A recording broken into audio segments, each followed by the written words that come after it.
these are your video instructions for Jueves, Thursday 6.5. Go ahead and click in here. And you'll want to watch this video, Daily Routine in Spanish. She's going to cover some of the common verbs you might do in your daily routine and then give you an opportunity for some speaking and pronunciation practice. So she'll be saying and you repeat, and then listen carefully, say and repeat. This will help you with pronunciation, correct pronunciation, and speaking fluently.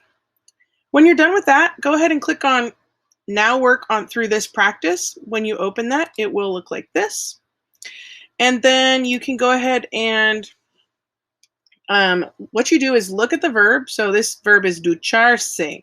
It's an AR verb. I have to identify the subject. The subject is mi padre. So I will have to use the él, ella, usted form of the verb. So it would be ducha. And then I also have to look at this. It's reflexive. It has a reflexive pronoun. And the reflexive pronoun for él, ella, usted is se. So I would say se ducha. It'll tell you genial and then tell you why it's correct. It tells you also if you get it incorrect. So let's do this one. Las niñas. And then this is not just a reflexive verb, but it's a stem changing verb. And let's say I didn't remember it was stem changing. So I put in V-E-S-T-E-N. And then I still do the correct reflexive pronoun, say vesten. It should be visten with an I because it's a stem changer. But let's just see what happens.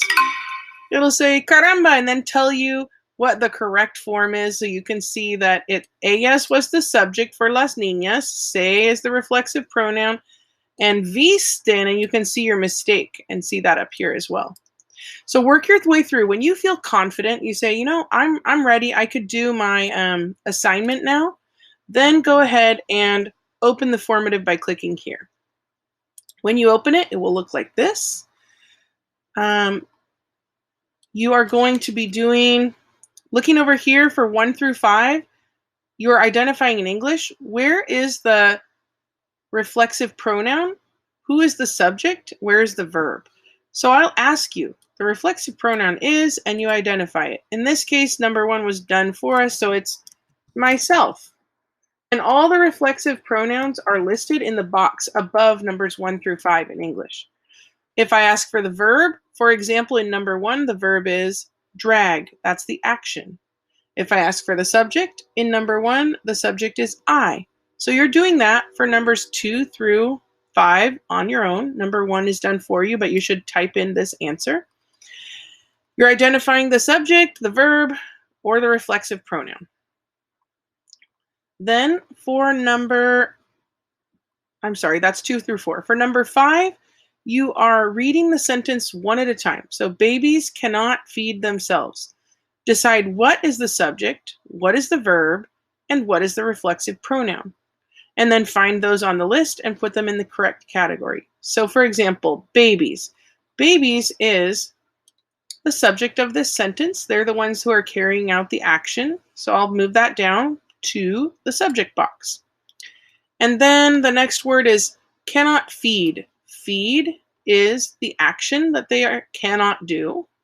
So I'll take feed from here and move it into the verb box. Verbs are always actions. And then themselves is the reflexive pronoun, them doing the action onto themselves. And then I'd be ready to go on to the next one. It's listed here as numbers 6, 7, and 8. For you, those are still be all part of number 5, and you're moving the words from the sentences listed here into the correct category down here. Then, when you go down to numbers 6 through 14, you are conjugating the verbs just like you were doing in this practice site, okay? And so you read the sentence, normalmente yo me acuesto a las 10:30. You had to change it to the yo form, and remember that it's a stem changing verb. I've helped you out and shown you. If it's stem changing, I listed that over here after the verb so you remember to do it. I'm giving you a little hint, but you have to apply the rule. Even if it's a nosotros form, if it's a stem changer, I listed that for you, so you have to decide whether it's necessary to use it or not. Then for numbers 15 through 18,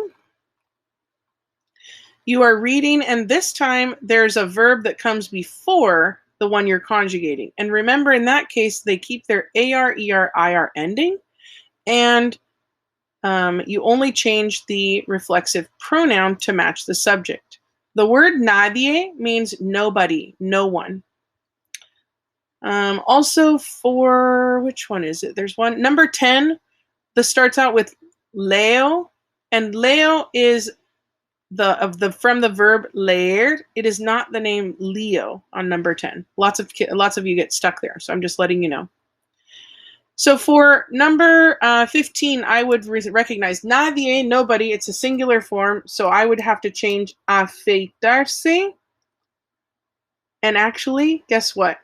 We're going to change it, leave it with its AR, ER, IR ending, and then se is the reflexive pronoun for the él, ella, usted form, which is what matches nadie, the singular form. So it's afeitarse.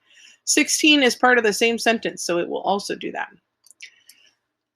Then finally, for numbers 19 to 21, you don't even need to look at the page on the left. You can just look at what I've listed here. You're creating a sentence. So I want yo form using the verb lavarse and then la cara. So you can put on your answer yo, and then what's the form of lavarse? And for the yo form, it would be lav.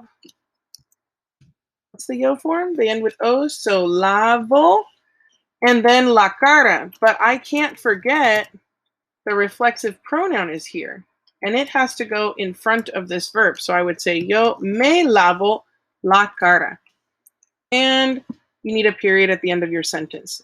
So you're going to create sentences like this out of information like that. I hope this helps. See you all after spring break. Have a wonderful spring break. Adios.